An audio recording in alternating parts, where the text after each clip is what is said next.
Hi everyone, welcome back to my channel. तो ये है डे 2 का पार्ट सेकेंड। सूत्रों और मुंडन के बाद हम लोग फिर से निकल गए थे पठानकोट के लिए। पर पठानकोट जाने से पहले हम लोग गए काठगढ़ और मुक्तेश्वर धाम। ये दोनों स्थान शिवजी जी के प्रसिद्ध मंदिर हैं। ये आपको भी वहाँ के दर्शन कराती हूँ। हाय गाइस, हम फाइनली दोबारा ही निकल गए हैं। इसलिए भी हमको दोबारा ही घूमने जाना है। आपको भी जाना है तो लाइक कर, शेयर कर, सब्सक्राइब करें।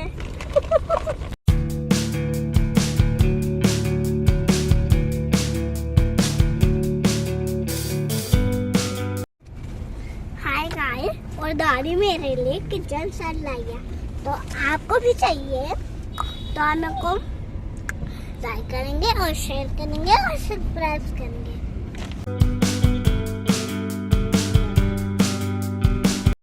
यहाँ हम वापस जाते टाइम एक नदी के पास रुके थे।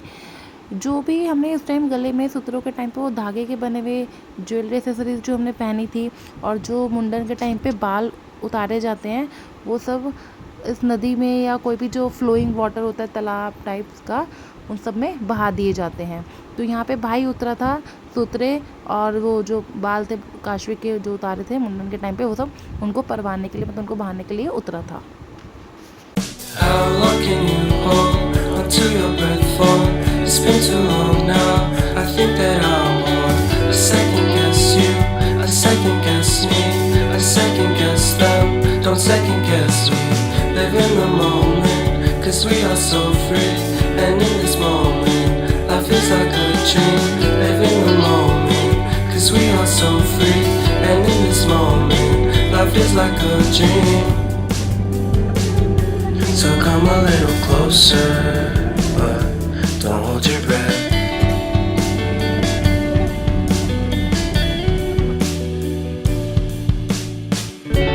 Silence in the background, violence in your eyes now. Remember. अब हम पहुंच गए हैं काठगढ़ मंदिर। ये हिमाचल प्रदेश के कांगड़ा ज़िले में स्थित है। ये एक प्रसिद्ध हिंदू मंदिर है और ये भगवान शिव जी को समर्पित है। और ये मंदिर प्रसिद्ध है अपने अनोखे शिवलिंग के लिए। यहाँ का शिवलिंग नेचुरली प्राकृतिक रूप से ही 2 हिस्सों में बटा हुआ है। यहाँ मान्यता है कि जो शिवलिंग 2 अलग अलग हिस्सों में बटा हुआ है, एक शिव और एक पार्वती। ये शिव और पार्वती के मिलन का प्रतीक बनाया गया है, या फिर कह सकते हैं कि स्त्री और पुरुष के योग मिलन का एक प्रतीक है। ये दुनिया का एकमात्र ऐसा शिवलिंग है जो प्राकृतिक रूप से 2 हिस्सों में बटा हुआ है। शिवलिंग का एक हिस्सा भगवान शिव और दूसरा माता पार्वती का रूप है, जो शिव और शक्ति के मिलन को दर्शाता है। और एक और अनोखी बात इसमें ये है कि जो शिवलिंग के बीच में, जो जैसे मैंने बताया आपको कि 2 हिस्सों में बटा हुआ है, तो इनके बीच में, शिवलिंग के बीच में थोड़ा सा गैप है। और ये गैप जो मतलब है, जो बीच की थोड़ी सी दूरी है, ये ग्रह और नक्षत्रों के हिसाब से घटती बढ़ती रहती है। जो इनके बीच का गैप है वो चेंज होता रहता है। जैसे कि गर्मियों में इनके बीच की दूरी बढ़ जाती है, सर्दियों में दूरी कम हो जाती है। और यहाँ के मान्यता ये भी है कि महाशिवरात्रि के दिन ये दोनों भाग ऊपर से, मतलब कुछ टाइम के लिए जुड़ जाते हैं। मतलब जो इस शिवलिंग के बीच का गैप है वो एकदम अपने आप बंद हो जाता है, और वो शिवलिंग पूरा कंप्लीट रूप ले लेता है महाशिवरात्रि के दिन। और जो ये शिवलिंग 2 हिस्सों में बटा हुआ है, शिव और पार्वती का जो रूप है, ये इसकी ऊंचाई में भी थोड़ा सा फ़र्क है। जो शिव रूपी भाग है, जो मतलब जो पार्ट शिव जी का रूप है, वो लगभग 7 से 8 फीट के आसपास का है, और जो पार्वती जी का रूप है वो कम से कम 4 से 5 फीट के आसपास का है। और यहाँ की एक मान्यता और है कि शिव पुराण के अनुसार ब्रह्मा और विष्णु के बीच में जब अपने बड़प्पन के लिए एक युद्ध हुआ था, ब्रह्मा जी बोलते थे कि मैं बड़ा हूँ, और विष्णु जी के हिसाब से वो बड़े थे। तो उस युद्ध को शांत करने के लिए भगवान शिव ने एक अग्निस्तंभ का रूप लिया था, और वही स्तंभ काठगढ़ में शिवलिंग के रूप में जाना जाता है। अंदर कैमरा ले जाना अलाउ नहीं था, तो मैंने बाहर से थोड़ा सा कैप्चर करने की कोशिश करी। मैं आपको दिखाती हूँ यहाँ के शिवलिंग का ये रूप। इसमें बाहर से प्रॉपर विजिबल तो नहीं है, बट आप थोड़ा सा देख सकते हैं कि जो आगे वाला पार्ट है वो थोड़ा सा आगे की तरफ निकला हुआ है, स्टार्टिंग वाला पार्ट, और मतलब आपको दोनों बीच में थोड़ा सा गैप नज़र आ सकता है कि जो आगे वाला पार्ट है वो थोड़ा सा नीचे की तरफ है और पीछे थोड़ा सा उठा हुआ। जैसे मैंने अभी आपको बताया कि दोनों की हाइट में डिफरेंस भी है। और ये है सारा मंदिर के बाहर का व्यू। यहाँ पे भी अलग अलग देवी देवताओं की मूर्तियाँ और छोटे छोटे से मंदिर और बनाए हुए थे।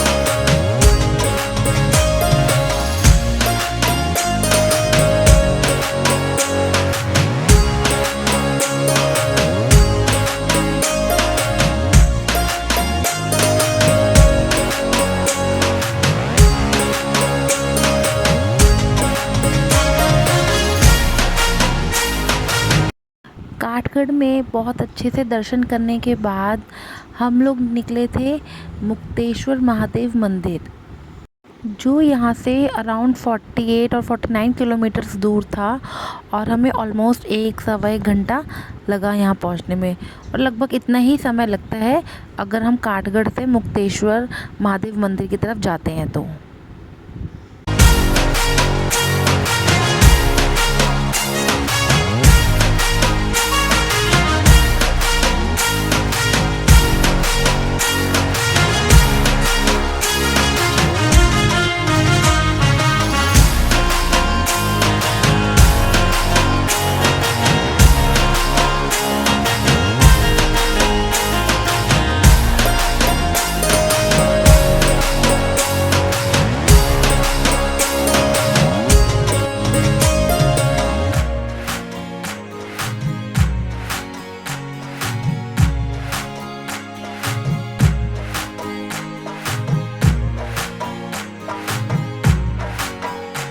मुक्तेश्वर महादेव मंदिर 2 स्थानों पर है।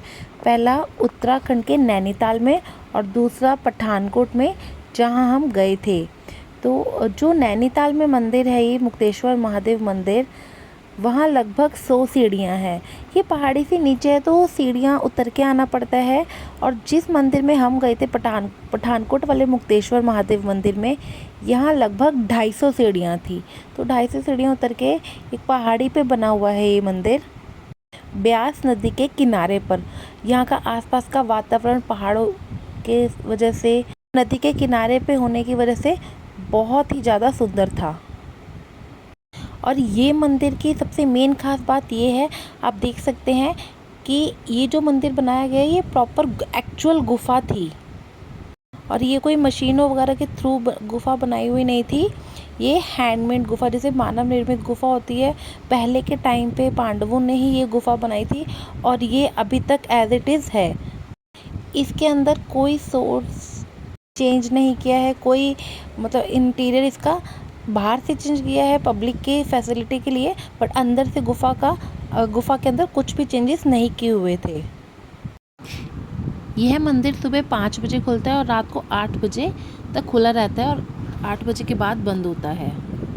माना जाता है कि इस मंदिर का संबंध महाभारत के टाइम से है, क्योंकि माना जाता है कि अज्ञातवास के दौरान पांडव जो थे वो कुछ समय यहाँ पे रुके थे। उन्होंने अपने रुकने के लिए ही यहाँ पे ये गुफा बनाई थी।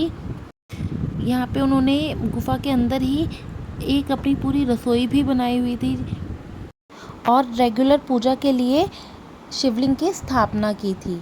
अंदर कैमरा ले जाना अलाउ नहीं था, इसलिए मैं अंदर की वीडियो नहीं बना पाई। और तो जैसे मैंने आपको बताया कि अंदर कोई चेंजेस नहीं किए हुए थे, तो वहाँ प्रॉपर वेंटिलेशन का भी अंदर सोर्स इतना नहीं था। जैसी गुफा वो लोग बना के गए थे पांडव, ये गुफा अंदर अभी तक वैसे की वैसे ही थी। इनको मुक्तेश्वर की गुफाएं भी कहा जाता है।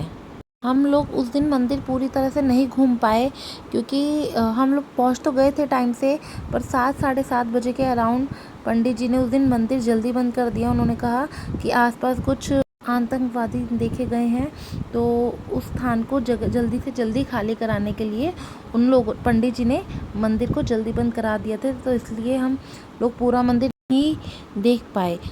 गुफा के दर्शन कर लिए थे, शिवलिंग के भी दर्शन कर लिए थे, पर मंदिर के ऊपर भी एक एरिया था देखने के लिए, वो हम उस टाइम एक्सप्लोर नहीं कर पाए थे।